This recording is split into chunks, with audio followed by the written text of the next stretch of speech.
Aloha mai kako, everyone. Welcome to the Moana Nui Podcast. Tonight we have a very special episode, a special panel that we hope and know that you guys will all enjoy. Tonight we are talking about indie comics, the rise of Black characters. But before we get started, we have a couple announcements to make. Lots of cool projects for you all to check out on Kickstarter. The first one is called 4 Pages, 16 Bars. It's an anthology by Jiba Anderson, and it features quite a few of our guests on the panel tonight, so be sure to check that out. We'll drop the links in the comments as we go along. The second one is Nightfall, issue number 2 by Brian Lambert and Lawrence King. I believe that one is fully funded right now as well. The third anthology is Elsewhere by Unlikely Hero Studio, featuring Mike Watson, who is one of our guests tonight, along with a long roster of independent comic creators. Next month, March 9th to the 26th, we will be launching a Kickstarter for season 2 of the Moana Nui Podcast. So if you are enjoying the content that we're putting out, we look forward to your support on that Kickstarter, and we should be dropping the preview links shortly. And then there's one more, Southside by Tony Kittrell. It's also on Kickstarter, and we hope you guys will check it out. This panel will give you a little bit of an opportunity to get to know these creators and hear about all the wonderful things that they're doing on the independent comic scene. Now, I forgot to introduce myself. I'm Moana, hostess, and I'm joined by my beautiful host, Dana. Hello, everyone. I am Dana of Danique Events. I am a cosplay con and event photographer. So a lot of you know my work, both on, you can see it on IG and Facebook. So thank you for joining us, and get ready for some great conversation and content tonight. Alrighty, so before we get started, we want to introduce you guys tonight to a special guest moderator who is going to be joining us. For those of you who don't know him, let me tell you a little bit about him. Greg Burnham is a creator, a writer, all-around awesome dude. If you do not know about Tuskegee Heirs, what rock have you been hiding under? Also, he has an amazing story called Search for Sadika, which is another great story, which has been successful on Kickstarter as well. So we're really excited to have him here on the show with us. It is an honor to have a powerhouse here on this panel. And let's bring him on. Hey, Greg. Hey, how's it going? I am no powerhouse. You are a powerhouse. Yes, you will are. claim it and you will love it. Yes. Well, you guys are awesome, so it does mean a lot coming from both of you guys. So thank you. You're welcome. Also, I should have raised my banner higher, but never mind that. It's all good. Tuskegee Heirs, y'all. Tuskegee Heirs. We'll drop those in the comments as well, too. Mm-hmm. So with that said, what we'll do is we'll bring up our guests and we will let Greg take over from here. So strap yourselves in, guys. You're about to get some great hard-hitting content tonight. Mm-hmm. Oh, shoot. Oh, we're there. How's everybody doing tonight? Doing good.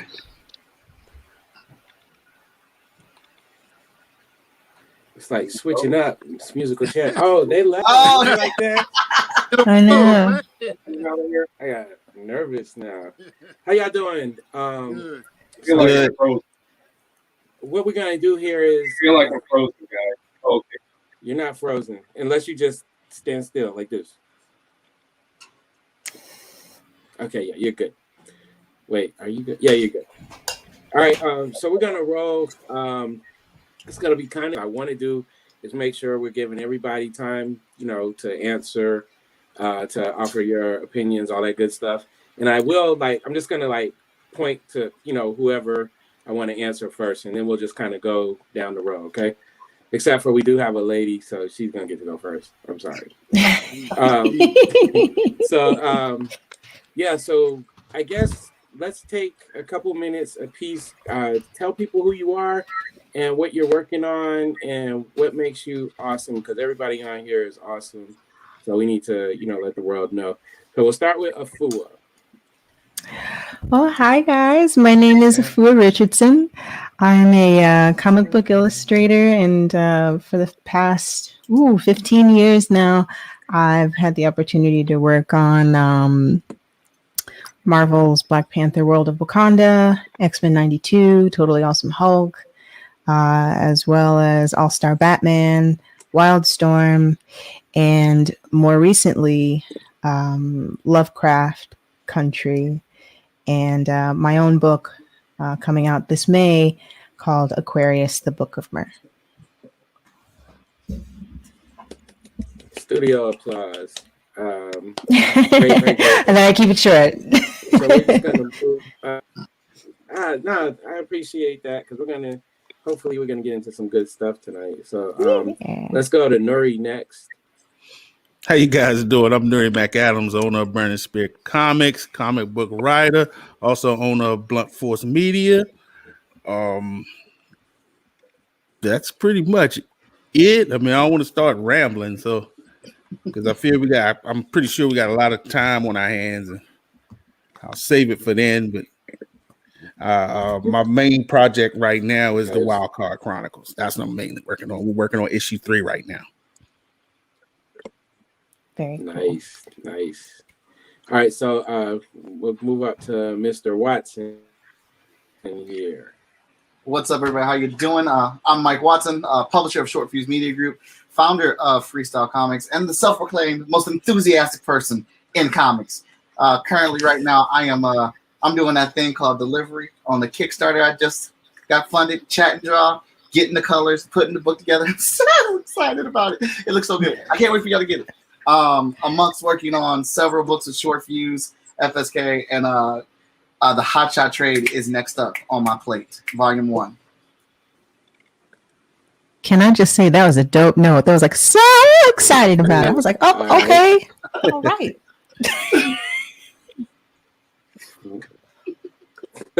Introduce yourself, please. Is that me? Yes. Oh, I'm sorry. Tony Kittrell, owner, head writer at Advent Comics, writer of titles such as Titan the Ultraman, Cosmos, The Current South Side, The Side Pocket. Also, we have a few other comics coming out in our Spirit line and our Unbound Realms line. Check us out there. We produce comics of all kinds of genre and all kinds of reader levels. We've been in the game for about 12 years, going on 13 years now, so check us out. Cool. And I feel like I know this other guy. I think, Sir, Mr. Dedren. What's going on, man? And good day, everyone. Yeah. My name's Dedren Snead, founder of Subsume, creator and technology platform here in Atlanta, Georgia. Professional rambler, but normally I work on this comic book called Sorgum and Spear, and also Turnkey, and a couple other things here to come. So it's a pleasure to be with y'all. Cool. All right, and Jiba left. We're gonna hope that he comes back in. If I freeze up, man, somebody take over for me. I was having some technical difficulties earlier, so just pretend to be me. So we want to get started, and one of the things we do a lot of panels. And wait a minute, never mind. Jiba. Yeah, I'm back. What's your name?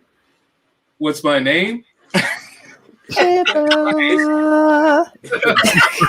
you. We're here. Oh, it's been a minute since somebody did that. Sorry, I was late.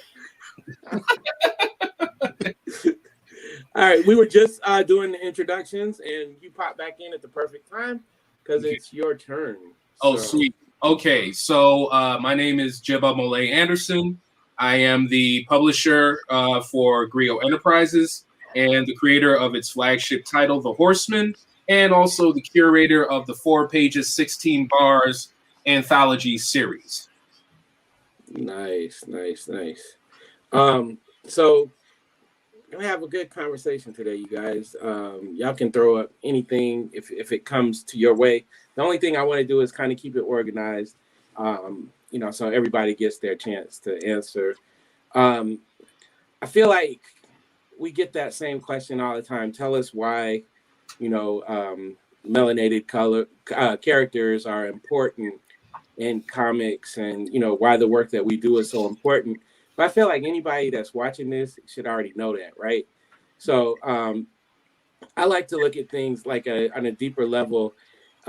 We've been bombarded with stereotypes of who we are, what we are, how we think, and we've kind of been put into these boxes as to who we are.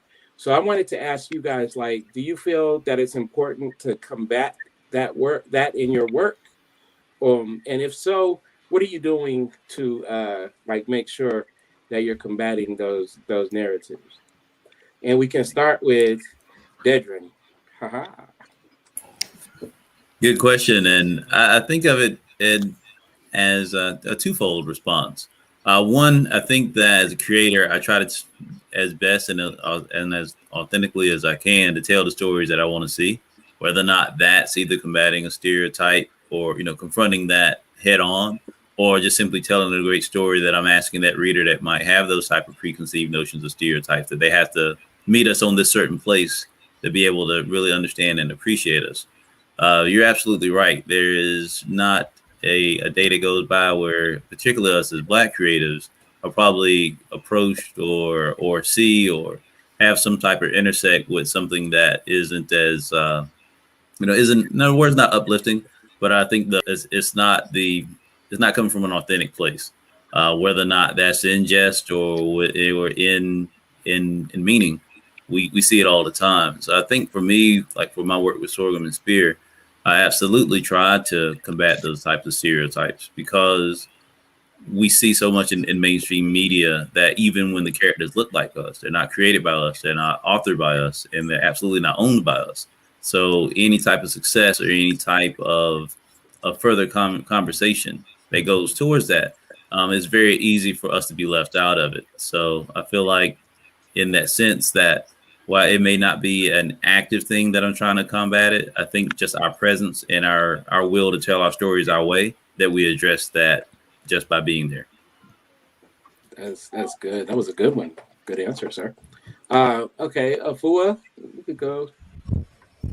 Well, yeah, I think what ends up happening a lot of times is people will create things that they don't know about. And the remedy for that is creating what you know. So oftentimes, these warped, poorly formed, really flimsy premised characters are made, and that gets confused for reality. And I see it as an opportunity to authentically represent people that I know and love, or have done really diligent research about, and display them in characters and figures and body types and things like that I know are beautiful and strong and get misrepresented. So a lot like Dedren said, I don't know if I actively or even consciously do so when I create the work that I create. It's more of a decision to do research and work from things and sources that are a little more authentic than just a flimsy, cursory overview of what someone is like. And I think that does more to elaborate the different intricacies of what it means to be Black or whomever I'm deciding to represent. It's really easy to try and fit all of your diversity into one character and say, okay, well, that's the different person. Great. covered, moving it right along. But that's not what life is like. And I like my fiction and my artwork and the things that I make to reflect more of what I see and know rather than what I think it might be. And Nuri? Well, one thing we got to understand is that the media, entertainment, it is the oldest tool of warfare there is. It's the most powerful tool, propaganda. Wars are started off propaganda. See, in order to destroy you, I got to destroy your image first. Then the masses become desensitized. So now it's common to see Black people getting shot and killed because those stereotypes have been played over and over again in the media. The core of the Wildcard Chronicles stories revolves around the love two brothers have for their father and the love that father has for them. When you first open up issue 1, that's the first thing you see. The sons and hovering over them, it says legacy with their father's image. I needed people to see that first because when I grew up, all the Black fathers, I grew up in a predominantly Black area. All the Black fathers, most of all my own, were awesome fathers. So I didn't understand where that narrative was coming from. We're talking about Black people don't take care of their kids. That's nonsense. So I pushed that image, but like I said, and I think Afua said it best. We need to tell our stories, and that's one of the main reasons I got into this because I'm a firm believer. I watch a lot of this stuff from the big companies. I'm not knocking them, but I'm gonna go ahead and put it out there. If you take Egypt and most of all Africa, which Egypt is in Africa, it's not the Middle East. You yank Africa out from under this thing, and 80% of the industry's apart. You yank that out from under them, they got nothing. Because if you read their stories and then you read your own histories, you see where they're pulling it from. But there's a silver lining because even though Black Panther was put out by one of the big companies and they got the money, it should also have shown us that we can do this. I think Black people alone went out there and gave Black Panther like the first day or the first weekend $37 million. We can pull this off. We can do I this. gave him at least 1,000 of that. So yeah, but it all boils down to, like I said, telling our own stories. Because just like Afua said, a lot of the stuff that they're pulling from our history isn't even fleshed out well. Right. A lot of them pull stuff and they're talking about stuff that they have no clue about. Right. Jiba? Okay. So yes, this question of stereotypes, so on and so forth. First of all, you got I don't know if you know this, but I've been doing this thing for like 20 plus years. Some of y'all may know this, right? And so I came in, I started my comic journey near the end of the 90s, the beginning, you know what I mean? The turnover before everything started. And when I created the Horsemen, there were a number of stereotypes that I was dismantling. I wasn't even thinking about the corporate too, all right? Because whatever on them, you know what I mean? I'm here creating my own world. I'm not worried about what they're doing. I'm worried about what I'm doing. And also what I was also concerned about is that when we talk about stereotypes, we also have to talk about stereotypes from Black creators as well, in terms of them wanting to create African-based content and not understanding the continent themselves. See, I'm lucky because I am what I like to call bicultural. You know, my mother's from West Africa, my dad is from the States, so on and so forth. So when I created the world of the Horsemen, I created it from that lens, right? And that lens is also a global lens. In terms of avoiding stereotypes, I've also been very lucky in my life that when people say, you know, I have friends of all races, no, I do. You know what I mean? These are my peeps. These are who I roll with. So when I'm creating in the world of the Horsemen, I'm creating the world that I know, which is a multicultural world, which is a brown world, which is an indigenous world.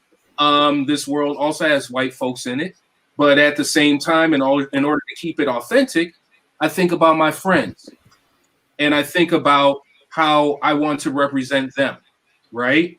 And also being this bicultural cat, being a child of an immigrant, I understand the immigrant mentality.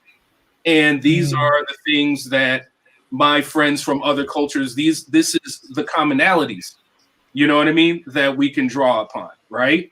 So whether I have a friend who's Korean or one of my best friends who's Indian, you know, we talk about some stuff about parents and mothers and things of that nature. It's like different language, but I know exactly what you're talking about. You know what I mean? So in terms of, you know, dismantling stereotypes, luckily for me, I can just go to my pool, you know what I mean, of my people and make sure that whatever I'm doing, I'm honoring them. And because I'm honoring them, I'm also delving into their culture. I'm also asking those questions. I'm also researching it in a real way. And at the very end of the day, in order to avoid stereotypes, it's very simple. Like, I write them as people. And that's one thing that I hear, you know, a lot of writers, and I've had people ask me, that's like, well, how do you write, you know, having men ask me, how do you write women? Or having white people ask me, how do you write black people?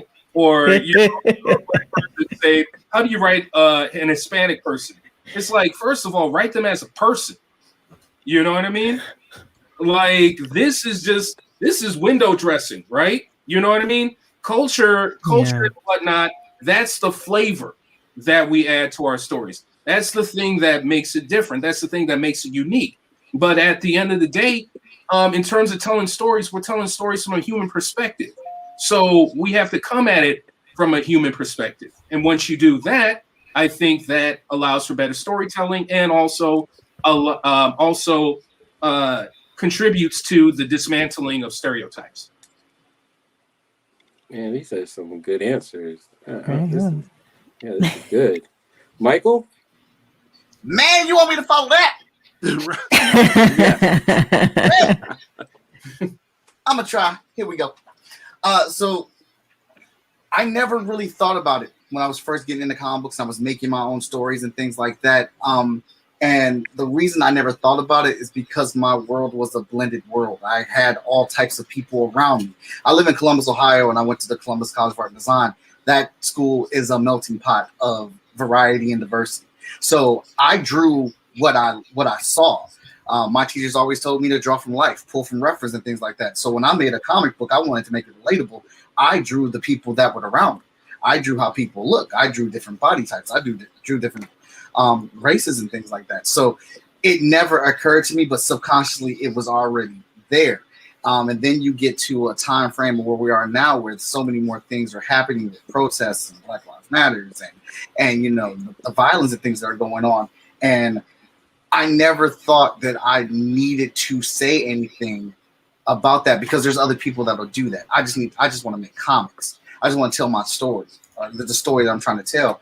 But with the recent events, man, it really struck me, and I was like, I got with my brother Danny Cooper, and we immediately worked out an issue of Hot Shot to talk directly to what was going on with the protests and Black Lives Matter. And you know, we have Hot Shot plotted for mainly plotted for 50 issues up front, and loosely plotted for 100. But we immediately, whatever we were doing for the 15th issue, we moved that out, and we said this is going to be our BLM issue. Designed a whole story just involving Hotshot because Hotshot he has a full costume on, so you can't tell he's a black guy underneath until his costume is battle damaged. And we really wanted to play with that and the police violence and things like that. So now that I'm writing these stories and that I've gotten older and you know I'm seeing these things happen, now I am taking credence in what I should put in there and how I should speak to these things and you know how I should put my ideals or beliefs into some of these stories that are going on. But I also don't want it to be all the time. I still want to tell stories, but I want to make it natural. The one thing that I really love about DC's Shazam, the movie, I didn't realize that was a diversity fest until the very end of the movie. Like I looked up and I was like, oh my God, they did it. They put all this diversity in the movie and they did not slap you in the face with it. Because it just existed. It just was because that's our world. I was like, y'all better start taking notes. I mean, I know it wasn't the highest grossing film for y'all, but y'all did good right there. I love Shazam. I love it. Yeah. I thought they did good. And I love the story they took it from. That's how you do it, you know. All right, Tony. All right. Well, my answer is twofold. On the one hand, I did consciously put my universe together a certain way. When I started, Milestone had left off, and when I got into it, my goal was to make comics so that our people could see our characters in action. We at the time there wasn't a real big push for that in comics, so I made sure that at least all the comics that I did, I didn't create just for us. I created a full-blown universe that took time to build, piece by piece, block by block. So even in comics that did not include all Black people, you're going to find at least one or two powerful Black people or people of color in every book and every issue, because that is the world. Like others have said, that's the world around us, and I've built my universe to be like the world around us. I've taken from my alter ego, friends that I know, different things, and they all have actually come to enjoy being characters per se in my universe, but unconsciously there were some things where I tried to just come at it from a purely creative point of view and not try to bombard the fans with what I feel that they need to see, what they should see. But with that being said, certain circumstances, I could not interject my views into the things that I'm writing. For instance, Titan 4, which is the next issue out, is our BLM issue. And I just previewed the cover over on Facebook and Twitter just 2 days ago. And it's a powerful cover.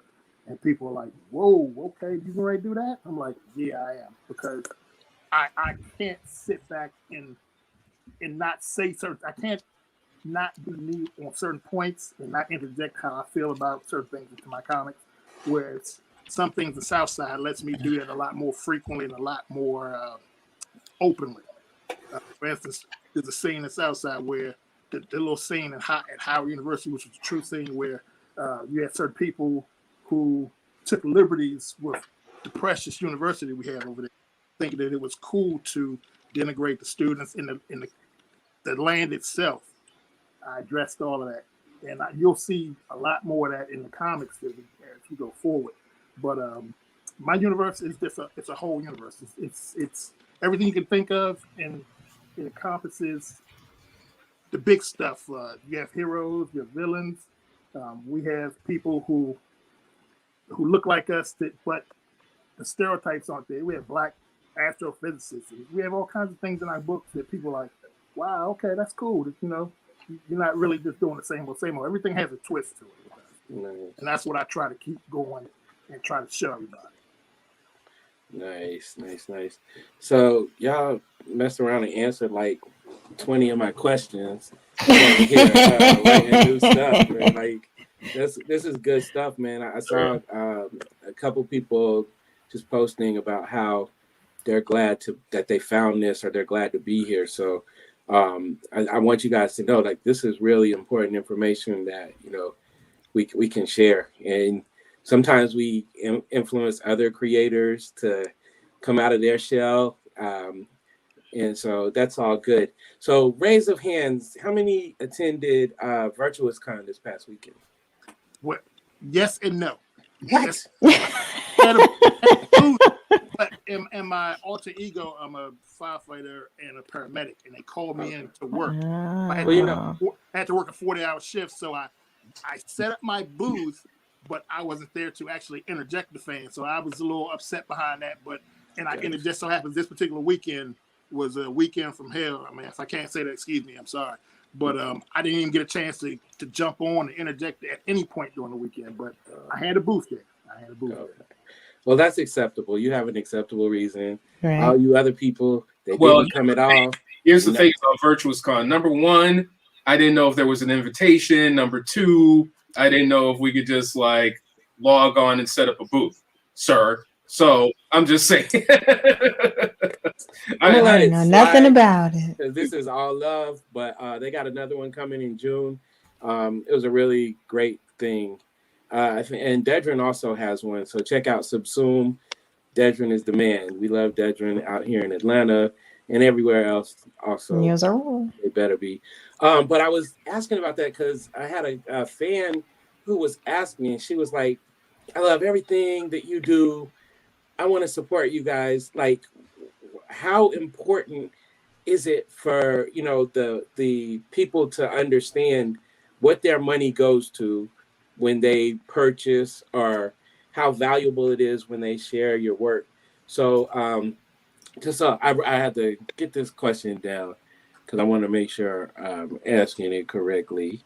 But basically, how do we get customers and fans and our people in our community to understand how important it is to support what we're doing? And I'm going to let Tony go first this time. Well, that's huge. And even now I have a Kickstarter book out. Normally I will put all my own funds into all of my books. But certain books, like the Kickstarter books, I use those to gauge whether or not fans appreciate them, like them, or whatever, continue making them, or what have you. So that's a key. So if we get and I never set Kickstarter goals high. Everybody's like, well, why don't you set the goals higher? People, you set them so low, people think that the book isn't worth anything. Like, no, our books are worth something. I just want to gauge how people feel about the books. If it's not something that they have an interest in, they'll let you know. They'll pass right by it or keep it going. But for them to pledge, or for them to even purchase your books or share your materials and talk about it, that is huge. That makes all the difference in indie creators, because we don't have access to the big PR machines that the big two or even the big five have. So word of mouth, that means a lot, and that actually can make or break a comic. So we appreciate you even just sharing the book, talking to your friends about it, pledging or buying. That's a plus. We live for that. But even if you can't do that, we appreciate you, and you have my gratitude 100-fold. Thank you. I just wanted to read this comment real quick. Firefighter, paramedic, and comic creator. Tony, you have my respect before. Oh, you got cool. Mike. I think he's trying to say Mike Watson levels of respect from me. No, he's saying Miles Watson. That's my son. Oh, okay. We had a very good comic book weekend, and he loves my son to death. It's a running joke at my fire station. They all tease me. They be like, "Oh, you making comics now? You big time. You're part-time job department job." I'm like, no, basically I've been loving comics since I was 5 years old. So this is a dream to me. I mean, this is something I could never have imagined me doing. But I love it, and I hope to be here for however long the fans want us here. But we'll keep making the books as long as they keep appreciating them and keep on moving. And we appreciate that, man. We appreciate you. Nuri, you want to take a stab at that question? Well, the support is huge for all of us. I mean, we wouldn't even have this platform right here without somebody supporting it, somebody believing in it, which is at the beginning, that's all we need. I mean, I understand, and we all understand there's an uphill battle. So all the support that the fans get, like he said, with sharing the book, even if it's just sharing the book, puts the word out there. And it's especially now because we don't have Comic-Cons right now. So, and so a lot of people are feeling it behind that.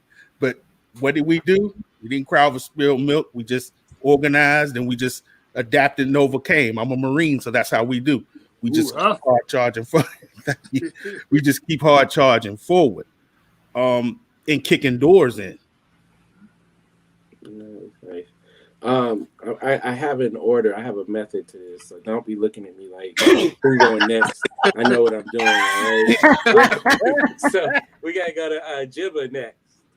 Okay, so support. Well, what I'm doing right now, 4 pages, 16 bars, visual mixtape, is an example of that support, right? For me personally, I'm going to say me personally, then put it out into the meta world. But for me, one of the things that struck me and inspired me to do this was being a part of John Jennings and Damian Duffy's Black Comics, being a part of Black Comics and being a part of Black Comics Returns. What they did is that they put us all together, right? Those two books, like, pretty much created the community. You know what I mean? We weren't out here any longer in the wilderness talking about where's other Black artists, where's other Black artists. There was this book there, right? And that was sort of like the light to me. It's like, yeah, we're part of a community. You know what I mean? Like, people want to talk about Black comics as a business. Really, it's an art movement, y'all. I mean, this is like hip hop. This is like the Harlem Renaissance happening right now, right? And so, you know, part of spreading the word is us supporting each other, us spreading the word out there. And then I want to take a little moment to talk about, you know, being on FB and being in some of these groups, you know what I mean, who say that they're about Black comics and Black comic creators, but 9.95 times out of 10, they keep talking about the corporate too, right? And they keep talking about, and this goes back in sort of like the stereotype areas and whatnot. Like, I also see them creating these characters that are like, that are the worst thing that they talk about. They are like, you know, Batman in blackface, Superman in blackface, so on and so forth. You know what I mean? And they're looking at they're looking at the corporate too for respect, right? And I hearing them talking about, where are we? We need a new milestone, blah, blah, blah. And the thing about it is, and one of the reasons why I created 4 pages, 16 bars, is to show everybody like, yo, we are here. You know what I mean? Like, comics are hip hop, right? Like, it's like hip hop wasn't just Def Jam. Hip hop was Def Jam and No Limit and, you know, and Death Row and Tommy Boy and Raucus and Cash Money. You know what I mean? It's a culture, right? It's a community. It's a culture. And as we're building this culture, it's ultimately going to generate more commerce, right? But in order for it to move forward, and I'm throwing this out to the fans, you know what I mean, is that you have to step away from the corporate too for representation. And you have to actually look and see the stuff that's happening right now. I mean, look at this squad that we've got right now in this group right now. You know what I'm saying? It's like looking at Greg, been down with Tuskegee Heirs since it came out. Dedren, that Sorghum and Spear is dope. I can't wait to have it in there. Afua, you know what I mean? Tony, you know what I mean? All of us have been doing this, right? And all of us have been doing this with mad skill, mad aplomb. We have been creating work that is, in all honesty, in a lot of ways, it's better than the corporate too. You know what I mean? Like, when it comes to representation, we're not checking off a box. This is who we are. You see what I mean? And then on top of that, last bit, sorry, we are part of a tradition, right? I see some of these new cats come out. They want to talk about, like, I'm going to be the first Black. I'm going to be the first. Nah, B. George Harriman got you beat with Crazy Cat. You know what I'm saying? Jackie Orms got you beat with Torchy. You know what I'm saying? You know, like, all Negro comics got you beat, right? Right. We are part of a tradition. You know what I'm saying? We are part of that group. We are part of the tradition with Milestone, with Big City Comics, with Tribe, all of that. So we are part of the movement. So instead of trying to be the big man on campus, which you're not going to be a part of the community. And being a part of that community is going to grow the community. It's going to grow the culture. And ultimately, it's going to grow the commerce. And I see someone asking a question, has a POC anthology been considered? That is what 4 pages, 16 bars of visual mixtape is. It's like, put that money down and get it. Like, you're talking, again, this is exactly the thing that I'm talking about, right? This is the thing about people walking in with blinders on. And I see people still trying to do this, an anthology series. I'm like, yo, it's like, I'm on the 6th volume of this, right? It's like, just open your eyes and look around. This is what's happening. And to that question, also Fair Square Comics, I was actually a part of the Noir is the New Black anthology that I think they're mailing them out now. I know they're available for digital, so you could go to Fair Square Comics, FAIR, and it's awesome. I got to read it. I was like, David Walker is my hero. I'm just telling y'all. David knows this, but I was just happy to have a story in the book with David Walker. I was like, but anyway, this ain't about me. Okay, Afua, you are up next. Well, when it comes to sharing the work and supporting creators and what the money goes to specifically, these large companies have tons of resources, millions of dollars, billions of dollars. So that means marketing, utilities, employees, hiring the best there is and getting them to make their products for a fraction of what they're going to redeem on that investment. So by supporting and sharing and doing the research to find independent creators, you are enabling small businesses to thrive and become larger businesses and become the media. And that's something that's, I think, really vital, because it's like a food source. If you want something different, if you want something that reflects more of what it is that you want to see in your media, you're going to have to change your diet. And there are things that large companies do very, very well. I mean, with the example of Black Panther, it was a beautiful film, wonderfully cast. I couldn't make a film presently. That doesn't mean I won't be able to ever, but presently I wouldn't be able to hire those kinds of actors and have those kinds of resources presently. But they do. And these large companies are like giant ships. They are able to travel really far distances, carry a lot of people, and cover a lot of ground.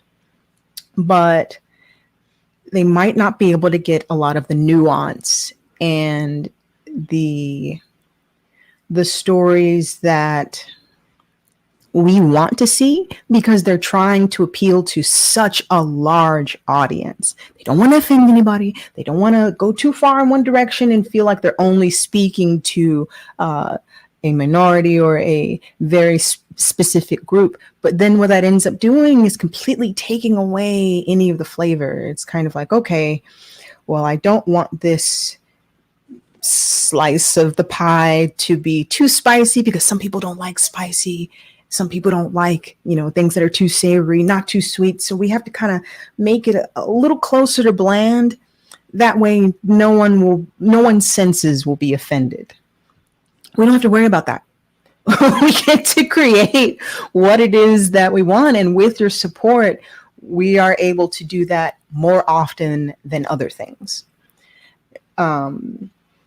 I just launched my first successful Kickstarter for Aquarius, the Book of Mer. That's coming out through Image Comics. And prior to that, I felt like a lot of the projects that I worked on, even though they were fantastic and for really, really, big companies, I was working to work.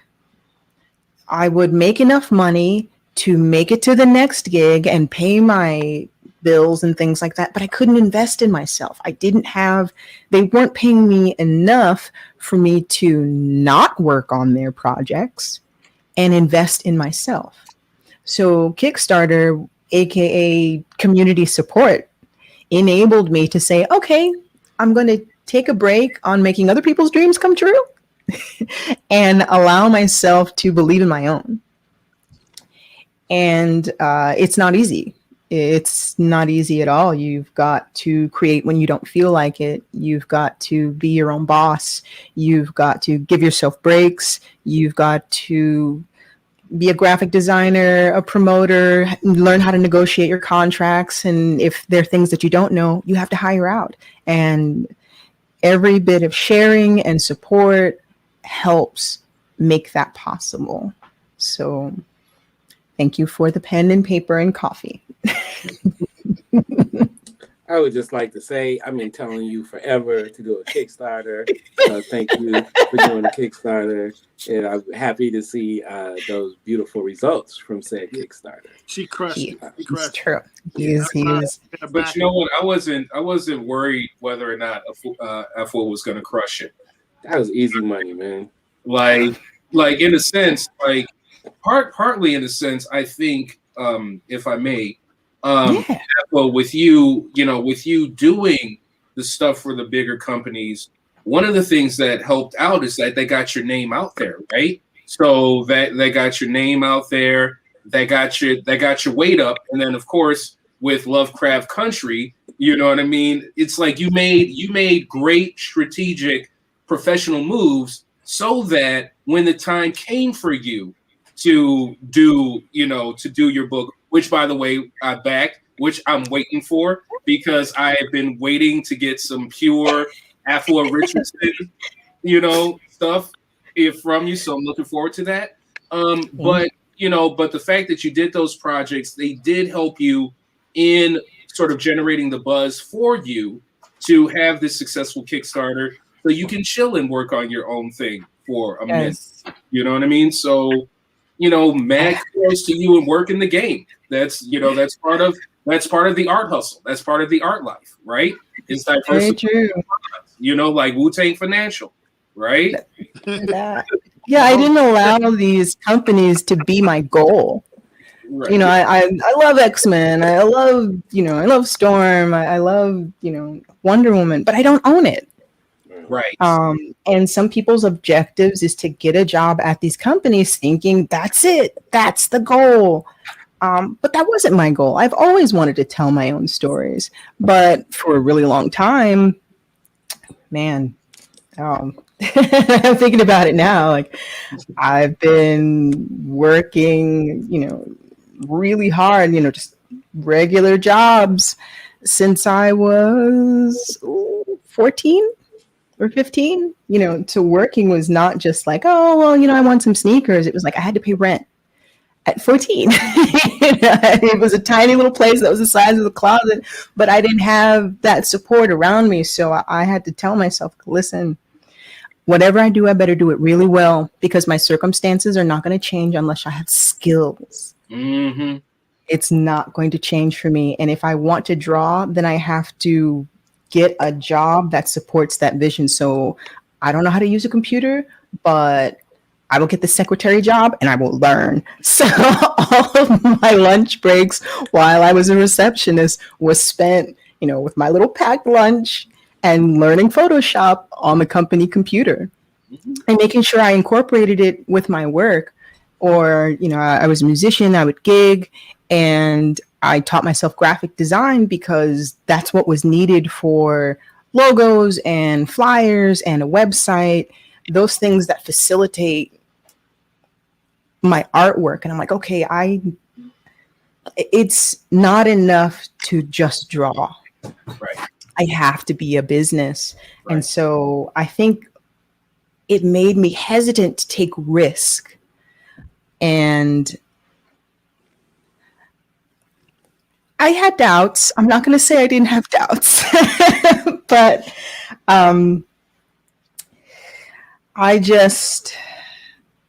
I needed to believe that if I invested in myself, that people would invest in me too. Yep. And working on Lovecraft Country and just being a part of that production in person, and then seeing the director, the executive producer, the props department saying, you know what, just do whatever you want. they're trusting my vision. They had the playground that they wanted me to operate in. They were like, just make it cool. And I'm like, okay, well, hold on. People who I don't know, who, if they believe in me, why don't I believe in me? Mm-hmm. So it took me ugly crying at the mention of my name on a TV show in order for me to say I'm going to do this finally. And you know, like that part though, that's the stuff that, like I always talk about inspiring the next generation. And like when people see, like, you have no idea, like when people see you sitting at a table, any of us like sitting at a table, they see us on TV or wherever, it's like that kind of stuff automatically. That's all I ever think about is I wish I could have seen somebody like me when I was 10. You know what I mean? Because then it's like, okay, this is real, this is doable. I want to get Michael. He's busy drawing his tail off, but I want to get him on that question. You know, how important is it that our people, our community, knows what's happening when they're supporting us? Support is damn near everything. The recent events or things that I've done on social media would not be possible without support. Chat and Draw, having over 100 episodes, that wouldn't be possible without the indie community. Over 90% of those episodes feature indie comic book creatives. And then people tuned into those episodes and supported those people's Kickstarters, which in turn supported my own Kickstarter for Chat and Draw. Freestyle Comics, we did FSK Day. We normally do that in person at a comic book shop, but COVID said, no, you ain't doing nothing. So we went virtual, and instead of asking for, a bunch of money, we just said, hey, can you donate $1 to Freestyle Comics to help us make comic books? And we raised over $800 in one day.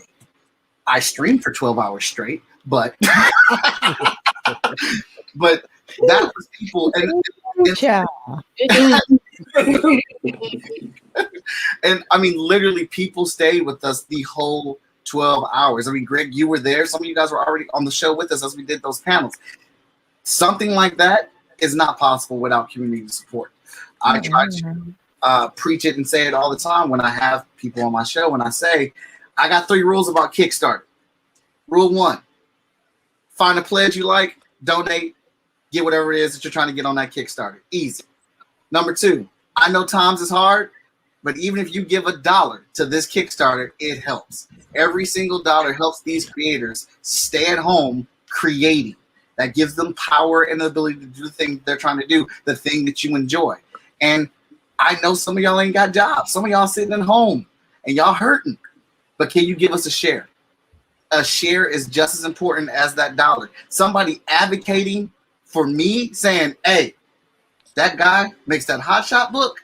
That's fire. You need to pick it up. People will listen to other people before they actually listen to me as a creator about my own book.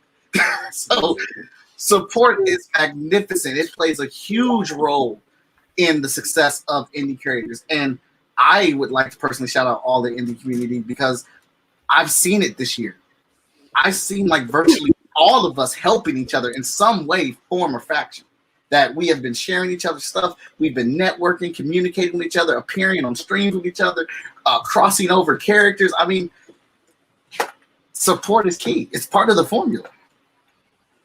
Yeah, I learned a long time ago, word of mouth is the best advertisement. It's the best marketing.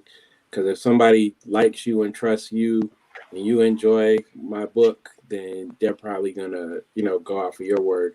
Like you said before mine. Dedren, what you got?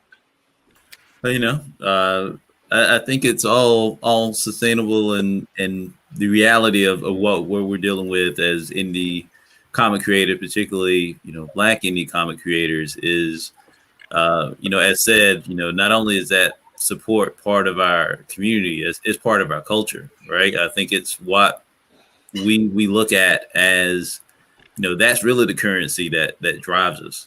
Right. Not even, obviously we all appreciate what I like to call, that foldable support is absolutely key. Right. We have to have funds and access to be able to build and do those things. So absolutely that counts. But I think because our community is so small and so intimate that when you see somebody not only just liking and sharing your work, but when you see that you can be a part of a sustained space that you're seeing others being, building in that. We're all putting into not only a cultural currency, but a legacy. I mean, I think we're in that same sense, that's the support that I think is really at the core of all this. Likes and shares are great. And so is, picking up our book and making those financial donations. But I think a greater understanding and appreciation of the renaissance that's going on right now. Obviously, the people who have paved the way and given us the chance to be in this space. And then looking forward to making sure that we're expanding, and not only are we opening doors, but we're breaking down walls and building new tables for the new generations to come. I think this is the support that we need. I think we can just look at this podcast right now. We've got equal to talent to any type of name brand place you want to throw at us. I mean, we've got that on hand and today. But what we need the support of is making that sustainable space for tomorrow. Because there's things such as technology and other things are great. It also gives a chance for the same people that it could help to be marginalized. And so, as we look at the Black creative experience in some, we have to understand that support is multifaceted. And so when we look at support financially or support by word of mouth, those are absolutely part. But we've got to look at the support of the community in some, and not that it needs value. It needs a valuation from, the people on high. But I think the people that we're wanting to reach, as long as they understand, that we're building it for them, and in many cases, not for ourselves, that's the support that we want to see. And I mean, in kind of the way that I've always looked at it is, there's so many of us that would be worthy of one person's support, but all of us, I think, are worthy of the community support. And it just kind of makes that same sense. Like I always say, man, we can't sharecrop our dreams. We cannot do that. We not here to pay bills and die. We are here to tell the stories within our hearts and minds and be a part of the fabric of this culture and this legacy that's being Black in America. And I think comics is a great tool for that. But I think even more so, it's a leverage point for us as individuals to have our own creative destinies. And that's the place we need the biggest support. Man, that is beautiful, brother. Drop our dreams. I like that. I usually think it's poor form to answer your own questions. I'm just going to be real quick. Please. I have this daughter, and she goes to college. And I gotta pay like rent and tuition and all that stuff. So like when you buying my stuff, like you supporting my business, like and I know I know other creators have kids, and so it's just like when you go to other small businesses, you are like really breathing life into families. This year. With COVID, I don't want to. This is so good. I don't want to bring up that raggedy COVID, but I know everybody on here has felt the impact from COVID. I see y'all at conventions all over the country all the time, so I know that directly impacts my money.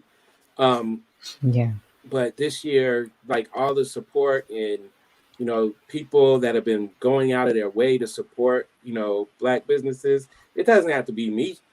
Because like Dedren said, when you're supporting, like when you're pouring into the community, it's all coming around. Like me and Dedren are working on something. We're taking our time with it. But, it's like COVID, I got to start collabs with a bunch of people that I've been wanting to work with. So, yes, I'm going to lighten it up just a minute. And I'm telling you why, because I was on a panel last week, and there's a bunch of like young whippersnappers. And I feel like we're a little bit more of a seasoned group, right? So they were like talking about what's the first animated, like representation did you see? And I'm like, Rickety Rocket? And then everybody's looking at me like, what is a Rickety Rocket? So I'm gonna ask a similar kind of question. But I just want to know, like, give me a character that really resonated with you, like a melanated character or somebody that didn't fit. And I'm talking about when you were little, something that sparked you and brought you, like at least initiated and let you think this is possible for you. And we're going to start with, I didn't get this one planned out. Michael. I knew you was gonna pick me. I said this dude. Well, why you ain't just say it then? Because I wanted to get the benefit of the doubt. When you did this, I said, that's about to do. I was sitting there thinking of the question right there and trying to think of a character that really spoke to me at that time as a kid. Dude, I watched so many dang cartoons. Right? Same. You know, as a child, you're almost oblivious to that kind of thing. But I guess the first, for me, melanated character I saw that I was like, oh, snap. Like, I could be a Ghostbuster. Winston. True. Nice. Like, Winston was cool. It's not like Winston did anything crazy or, you know, really spoke to the culture. He was just a dude of color doing a proton pack. And he was out here busting ghosts. And, like, I was like, cool. I got a proton pack that year for Christmas. Everything. Like, I was all about it. And the more I think about it, dude, like, really, that was my first toy with a black person. Because I had all the Ghostbuster stuff and stuff like that. And, like, really, that was the first character of color that I had as an action figure. And I would have Winston driving the whip, too. Ecto 1, he was always pushing. So. True. Nice. All right, Dedren, you are up. For me, it was Nichelle Nichols on the Nickelodeon version of Star Trek when it came on. So it was a cartoon version of that, and I remember particularly that show coming on. And you know, everybody knows Panther was black, right? You know, there was some other characters that you know we used to assimilate and you know bring into our culture because we didn't see that representation throughout. You know, for every roadblock there was a Hot Wing, right, from the Silverhawk, right? It was just like there never was no balance. But, Bro, know. we try to act like we try not to bring up Hot Wing.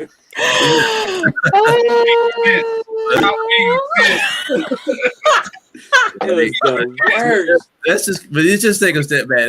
That's what we were dealing with. The black character on Silverhawks was named Hot Wing, right? So, Oh God. but anyway, the idea of this eloquently spoken like black woman in space that was smart, you know, would take over and wasn't just a background character. Like there were shows about her, things like this, and then just that voice, and because it was voiced by the character Star Trek at that point, that it made me want to be smart. Like these people were in space and solving problems and doing math and science, and it was like if I can be smart, maybe I could go meet this lady in space. And I've been chasing her ever since. And it's just been one of those things where it's been it was just a perfect segue of representation. And it just opened me up just to science fiction and fantasy, which still is my one of my favorite genres overall. So definitely that. Gotcha. I'm reading some of the comments. Ishmael said bulletproof vest from Cops. Bulletproof, yeah. Oh man. And then Keithan, he says Luke Cage, kinda. Shout out to Keithan. He's awesome. Y'all need to know him. We don't have enough time. We need to. Yeah. Anyways, all right, Tony, what you got? All right, cartoon character wise, I'm gonna go with Black Vulcan from the Super Friends, only because Onesie Man. Yeah, exactly. But he was the first black character that I saw who was able to stand with the Superman, Batman, the pantheon of characters, and hold his own. He was considered an equal to them. Now, as far as comic-wise, I can give you the issue and the character Miles Duncan, Teen Titans 44, got it off the rack. Mel got tired of being the token member of the Teen Titans. He spit truth. He was like, nah, I'm just as good as y'all. He became a character called the Guardian, who was the old throwback character. But that was my favorite comic book moment because it showed, okay, he was like, I'm not going to be second fiddle to y'all. I'm just as good as each one of y'all. So I'm going to show you what I can do. He came out to be his own hero. So I like that. Nice. Nuri, what you got? Well, I was kind of a late bloomer, right, with comics, but in my younger days, and I watched a lot of TV, like Justice League, stuff like that, but it really didn't resonate with me until Public Enemy fell into my hands. Hip hop album cover artwork. That black man in the Target my first album, It Takes a Nation of Millions to Hold It Back. Didn't Fear the Black Planet. The artwork was amazing to me.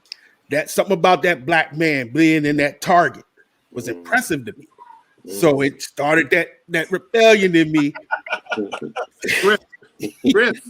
So the first comic, believe it or not, the first comic I bought that really drove it home, that put the seal on it, was I think that was around the first time my early years in the Marine Corps. Spawn was it to me. He was black, I was black. He's a Marine, I was a Marine. So it took off from there. And then to see the story behind it, I mean, McFarlane defied the big tooth and became a juggernaut in his own right doing it. So I was like, I can do this. But I'm all over the world traveling, participating in Operation Sea Signal, Operation Restore Democracy. Then the story started to build in me. Then I came home, I became president of a motorcycle club. I'm an arms dealer. So then I started to draw from those things. So, but yeah, in the beginning, it was Public Enemy that did it for me. I'm sorry. Good. Their album covers were fire. Thank you for your service, man. And Afua. Okay, so I have a list.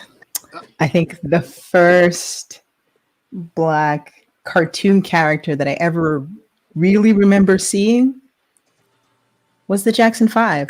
Like, they had a cartoon, and I wanted to be Michael Jackson when I was in preschool. Who didn't? Yeah. I had the doll. I had like the 12-foot doll right next to my like titanium steel transformer. You couldn't tell me nothing. So it was the Jackson 5, and then Gaia from Captain Planet. Oh. And then Shayna from Gem. So and also Panthro, even though he wasn't. Panthro was black. Yes, indeed. Panthro was black. Panthro is black. We universally recognize He is blue Panthro. black. That is why he is colored that way. He is blue black. Panthro, Jazz from Transformers. True. This is just It's Voiced true. by Grandpa Huxtable. Panthro is black. Yes. I just want It's to take a true. second. Morgan Iverson, this is what I'm talking about. These whippersnappers. He giving all these characters that came out like in 2008. Stop it, Morgan. We this grown people right now. I'm gonna do a deep cut when it comes around my time. I'm gonna go deep. All right. Uh-oh. But anyway. Yeah, I'll leave it at that because I know we're friends for time. But yeah. Yeah, we're gonna be wrapping up in a minute. I just wanted to get this one out. Jiba, what you got? Okay, so growing up, right? I mean, it was interesting. Like, a Black Vulcan resonated with me. What was it? There was another Filmation cartoon, The Sentinel 7. There was a sister on there. I also remember Super Stretch and Micro Woman. But the character that really set me on the path, right, did not start in a comic book. It was actually a play that came out, I think it was around 9 or 10. And the play was called Warp. And it was a play that was riffing off of Doctor Strange. It was riffing, like the Frank Bruner Doctor Strange, the cosmic stuff and whatnot. And the hero, Lord Cumulus, was played by a black actor. And the heroine Sargon was played by a black actress, right?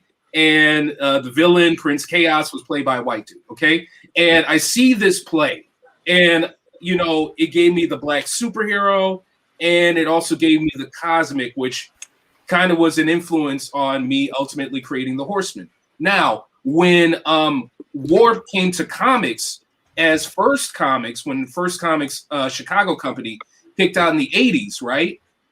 They completely whitewashed Lord Cumulus. But because of the nature of Warp and whatnot, they kept the Black Lord Cumulus as like an earlier incarnation of the character.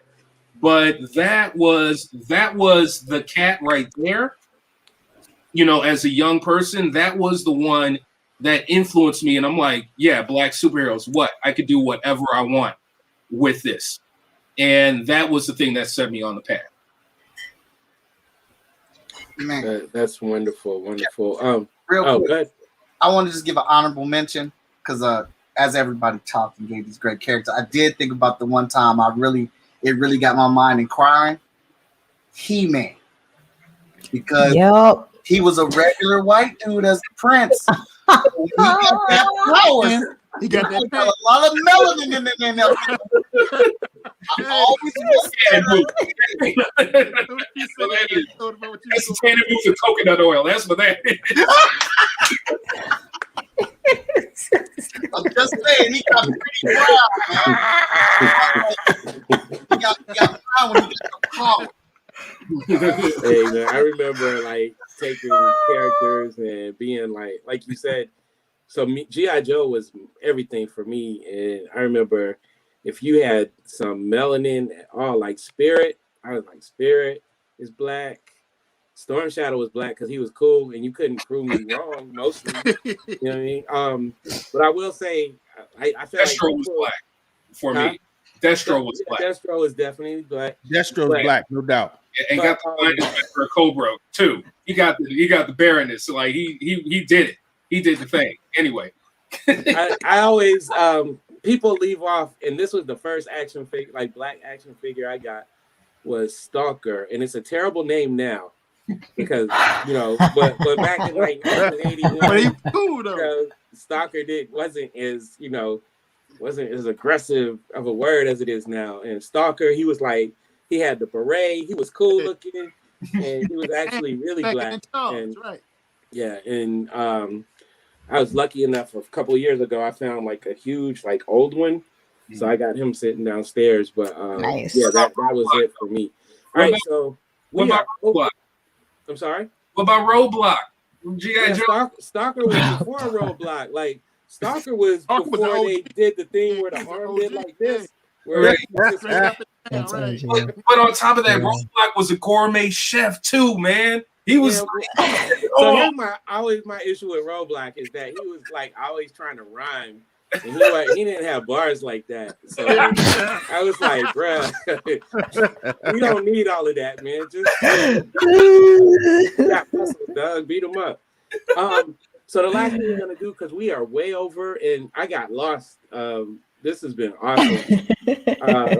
I was honored when they asked me to, help to moderate or whatever, but this has been an awesome chat, I believe. The last thing, just really quick, y'all, tell people what you're working on. And I know our IGs are floating down here, but you can shout it out. Also, just let the people that are watching, people go follow these people. They're awesome. They're amazing. They're giving back to the community, and they're, giving of themselves to make this art. So let's go. I'm not going to start with Mike. He be tripping. So let's go backwards. Jiba, you got it first. Okay, so currently the Kickstarter for 4 pages, 16 bars, the visual mixtape, volume 6, The Feel, is happening till March 17th. That's what's popping. Also, on the flip side, the Horsemen is in museums. The Horsemen Divine Intervention is part of a virtual exhibition through Michigan State University. The Horsemen Book of Olaroon is part of an upcoming long-term installation at the Smithsonian National Museum of African Art. So that's popping up. In addition to that, just finished up writing some role-playing games. I'm out here doing some album covers, like doing some more comic book stuff and whatnot. So you'll see some more Horsemen stuff, hopefully by end of the year. So that's what's happening. Cool. Dedren? Oh. So yes, main thing is working on the next phase of Sorgum and Spear, as well as working on a couple of games, same little tabletop game, as well as our next phase for Turnkey. Working on a few other releases with Subsume just as an imprint, and I'm sure with a couple of folks like yourself and Afua. I think we got some things down the road in 2021, and yeah, just overall, in June, we'll do a creative Juneteenth event to try to just celebrate all the cool stuff going on in our community, and just here to support everyone else. So thank y'all. Tony? All right. First of all, I want to thank you all for putting me on a panel with you all. I'm a fan before I'm a creator, and I follow each and every one of your careers. So I'm honored to be here among you. The things I'm working on, I have a Kickstarter called Southside. It's a crime noir book, advanced thriller. It's sitting at 50% right now. So if you get a chance, go check it out on Kickstarter. It's a good book. We got a good crew. Also, if we are successful, we're trying to raise about $1,200 in our last 9 days. If we do make it, the entire team, minus myself, gets a bonus. We're going to do it off the break because they worked hard on this, and I appreciate them. Also, I'm fulfilling 2 other books right now, Titan Ultraman 3 and Regulators 2. And I am starting Starline number 5 and 6 concurrently. That is a book where I feature all of our characters of color and our creators of color, showcasing their works and their talents. And I'm also doing Cosmos 6 through 12 concurrently. So I'm gonna have that for y'all. I'll probably do a big Kickstarter soon. And then I got like 3 other projects I'm not gonna say because I always like to have an ace up my sleeve, keep the fans who support our books happy and surprised. Gotcha. And Nuri? Well, I'm gonna keep it real short. Right now, we're working on our Wildcard Chronicles issue 3, which will also debut some new characters, including Pinky Triple X from the adult industry field. Along and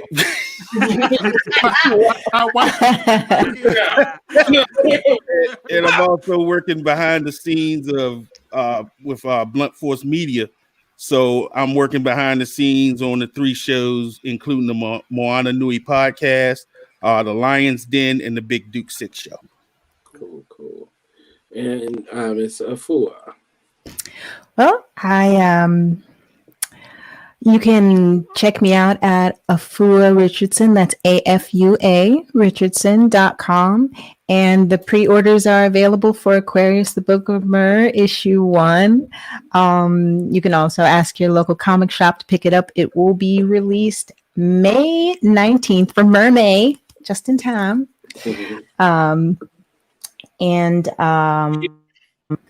Man, you can follow me on IG at Dr. Fu. That's DOCTAFOO.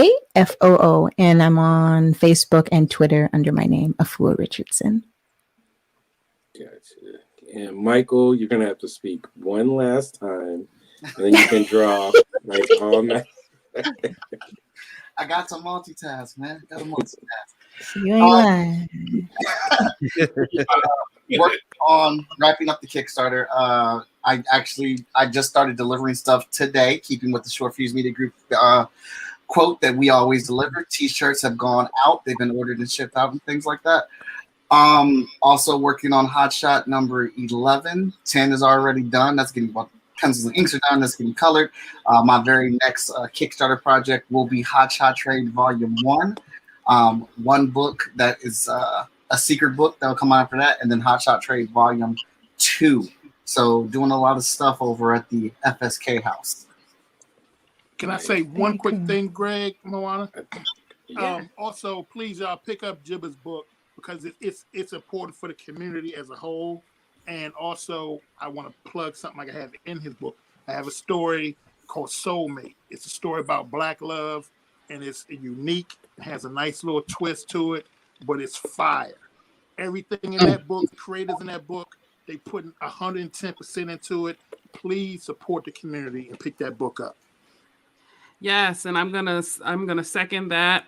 I have a story in there, The Adventures of Nakoa and Nohea, Fishing Day with Papa Ray. It's a children's book, so we have something for the entire family in this anthology. Mm-hmm. This tonight is just a flavor of what you can see with the community, but you definitely want to check out this anthology because Jiba is just showing love to all of the creators out here. And as he mentioned, he's been in this business for a long time. And so he has been through the ups and downs and he's still going. So shout out to him. Real quick, Afua, Greg, I'm coming for y'all. Y'all ain't in it yet. So y'all will be a part of the Blacksist. You will. I'm just saying. All right. Let me know. Got to make some music for it too. Right. I wanted to also mention for anybody that's watching, because I don't know, you guys have heard of the Access Guide to the Black comic book community. Yep. Joseph Illich, Yes. and the guys, they're putting that together. I think I don't know if it's released yet, but I think it'll be. No, it is. It says it hits stores on the 17th. Yeah. Very cool. They got us in there a little bit. But that's another thing. If you guys are looking, like, people are actually trying to consolidate so we all know where to go to find, like, some of this stuff. And hopefully that movement just keeps growing. I like that they consider it to be like a green book, because the green book, if you guys how important that was, that's where they're trying to go with this. Definitely check that out too. It should be hitting comic stores. It should have already hit actually. So that's all I got.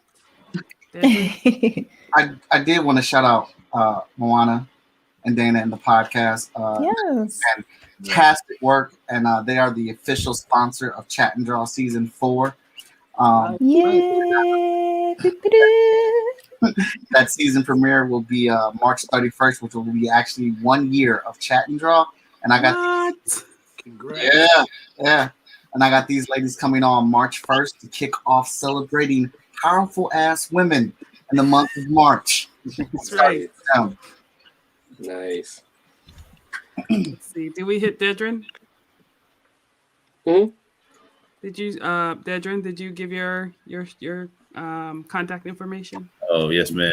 Yeah, I think he was first this time. Oh, okay. I just want to make sure everybody got the join.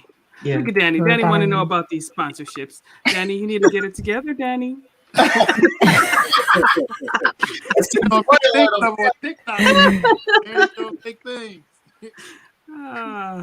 Danny, Morgan, those are two of my favorite guys. They're two of my favorite guys. I love those dudes. Yes, team spoiler alert in the house. Yeah. They are so much fun. All the time. Yes.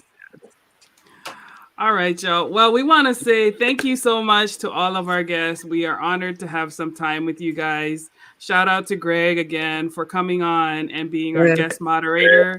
He did such an amazing job with this panel. It was so nice to sit in the background and just listen to y'all.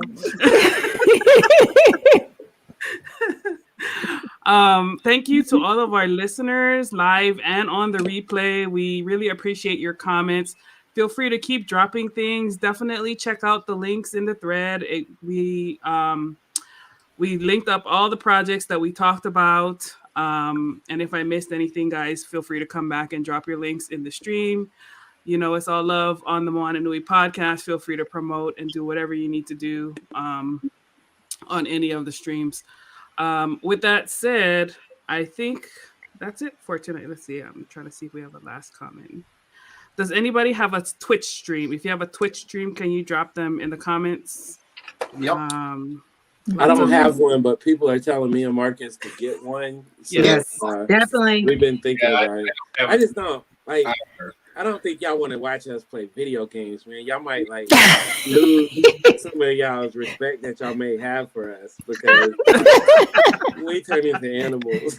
we've been doing this for. Huh? You guys can literally play video games on Twitch, and Marcus could be drawing on Twitch. Right. Yeah, just like we used to do when we be coming up with concepts. I was playing Grand Theft Auto, and he was like, "I want to play." No, keep drawing. You're doing good. And so I would, some of that back. Take us back to where we started. That's what's up. All right, y'all. Well, once again, thank you guys for tuning in. Please subscribe to the channel, like our page. We're on both YouTube and Twitch. And I think that's it. Dana, And any of last course, words? if you want to replay any of the stuff that you heard today, you will see it on YouTube and Twitch. So if you're following us on either one of those, you can go back and watch this whole episode to take back in a lot of this knowledge that all of our guests provided. Of course, follow our guests on their social media. Definitely support their Kickstarters and stuff so we can continue to bring those characters and those stories that so many want to hear. So we like to thank all of our guests for coming tonight and being a part of our very first panel on the Moana Nui podcast and the first of many. Yay. I just had one more thing because I just kind of noticed Atlanta is deep up in this mud. Yeah. Hey. Dang. Oh, Like 4 of us on this thing. we tight too. That's what's up. Yeah, DC in the house too. Okay.